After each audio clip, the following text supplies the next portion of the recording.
और ये सब भी हमने खोला था 2900 2300 research and testing provider business of contract and research testing biologics and, ठीक है। इसका देखो नाम चैट जीपीटी ने नहीं दिया, इसका नाम कहाँ से निकल गया है, इधर अपने इसी के इस पीयर से, मतलब कॉम्पिटिटर से, ठीक है। लाइफ साइंसेज इंडस्ट्री क्या क्या करती है ये कंपनी, फूड में भी है, क्लिनिकल में भी है, फैब फैसिलिटी, लैब फैसिलिटी इसकी 15+ regional satellite labs across India, बहुत बड़ा इसका यूनिट वगैरह, ठीक है, अच्छी बात है। ग्रांट भी रिसीव हुए, company receive grant aids 409 lakh, मतलब 409 लाख मतलब 4 crore something from ministry of food processing industries, मतलब कहीं ना कहीं वहाँ पे वो जो अनुदान वगैरह दिया जा रहा है, जो बायोटेक्नोलॉजी के लिए दिया जा रहा है, उसका फ़ायदा इसको मिल रहा है, ठीक है। तो ये चीज़ एक बड़ी अच्छी चीज़ है। तो हम एक काम और कर सकते हैं, हम ग्रांट रिसीव के ऊपर भी रिसर्च कर सकते हैं कि भाई please name me from these, जो भी इसने 10 कंपनीज़ का नाम दिया, from these 10 companies name the companies, name the ones that have received grants from the government, bracket में लिख दिया बजट। अब एक और चीज़ बताना चाहता हूँ, हम बजट कर रहे हैं, सारी बहुत बढ़िया बात है, बजट और उससे बढ़िया तो कुछ है ही नहीं जैसे बजट से, क्योंकि बजट क्यों बता रहा हूँ बार बार, जानते हो बजट, उसका रीज़न है, ये आपके अंदर की एक चीज़ को भी चेंज करना चाहता हूँ, आपको पता भी चले। है क्या ना कि बहुत सारे लोग ट्रेडिंग करने के लिए कूद पड़ते हैं बजट वाले दिन, ठीक है, और पैसा पूरा बर्बाद करके चले आते हैं। बहुत सारे लोग इन्वेस्टमेंट और ये सब ट्रेडिंग कुछ महीने, एक आध महीने की बस जोड़ करके निकाल लें, इस चक्कर में जाके बजट में कूद जाते हैं। अब वहाँ पर क्या होता है कि आप का कहीं ना कहीं शोषण हो जाता है, आप कुछ ना कुछ ऐसे स्टॉकों में फंस जाते हो, कुछ अच्छे स्टॉक जो आप भागने वाले थे, जिनका टाइम आ गया था, साइकिल पूरी हो गई थी, भले बजट नहीं था उन पे, उनसे आप निकल चुके होते हो और किसी ऐसे स्टॉक में जा चुके होते हो जिसका बजट में तो शायद अच्छा अनाउंसमेंट होता है लेकिन पहले से बढ़ा हुआ है, तो आपको उसका फ़ायदा नहीं मिलता, ठीक। तो खैर, अब ये जो चीज़ मैंने लिखी, देखते हैं इसका क्या। तो मेरा पॉइंट देखो बड़ा सिंपल सा है, मैं आपको वो सब निकाल करके निचोड़ करके निकाल दूंगा, निकालने का सोर्स मैंने दिखा दिया, लेकिन अब अल्टीमेटली वो कंपनी बढ़ने वाली कि नहीं, इसके लिए मैं टूल्स पहले ही आपको दे चुका हूँ। तो मैं बार बार आपसे वही बात कह रहा हूँ कि रास्ता आपको मैं बता चुका हूँ, चलना कैसे है, चलना आपको पड़ेगा, चलने का काम कोई और नहीं कर सकता, रास्ता मैं बता चुका हूँ, ठीक है। चलो अब देखो ज़रा, चलो ये भी इसने कर दिया, 3500 करोड़ वाली कंपनियां भी बता दी इसने, based on the capital receive, ठीक है, बड़ी अच्छी बात है। पैनाकिया नहीं, ये क्या है, हाँ ये जो हमने 3500 करोड़ वाली बात पूछी, based on the available data some biotechnology India market cap below 3500 crore, क्या क्या है, कौन कौन सी है, एक तो पैनाकिया बता दिया 2000, हेस्टर बायो साइंसेज 1700, देखो इसका नाम भी नहीं आया था पहले, ये सब जो भी कंपनी है, 3B बायो 1600, जेनटेक लेबोरेटरीज 360, वही वो जो भी है, अब जो भी नाम इसने बताया, please market subject to change market, ठीक है, बड़ी अच्छी बात है। और देखो सेल्स का नाम ही इसने पकड़ा दिया ही नहीं। Biotechnology ignition grant big provides 50 lakhs to startups and entrepreneurs innovative idea, बड़ी अच्छी बात है। Over the biotechnology industry research, अब ये ऊपर क्या लिखा था, ठीक है, चलो अच्छी बात है।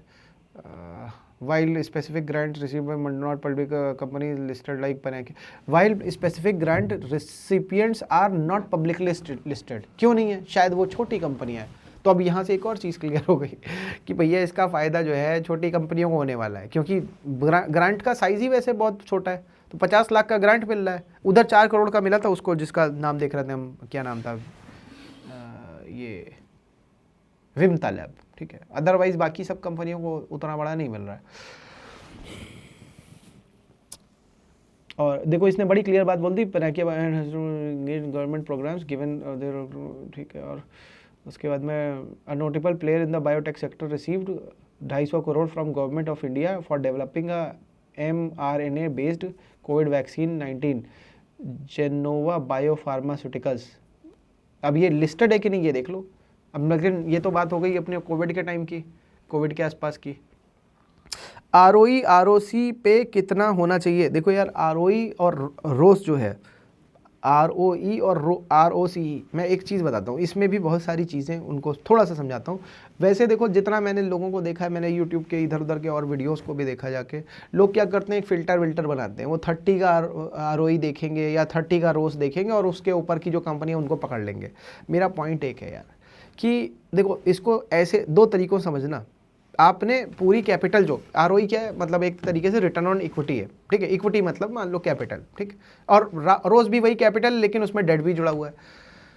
इसको अगर आप एक तरीके से देखो कि आपने जो पैसा शुरुआत में लगाया, मान लो आपने 10 लाख रुपए लगाए, ठीक है।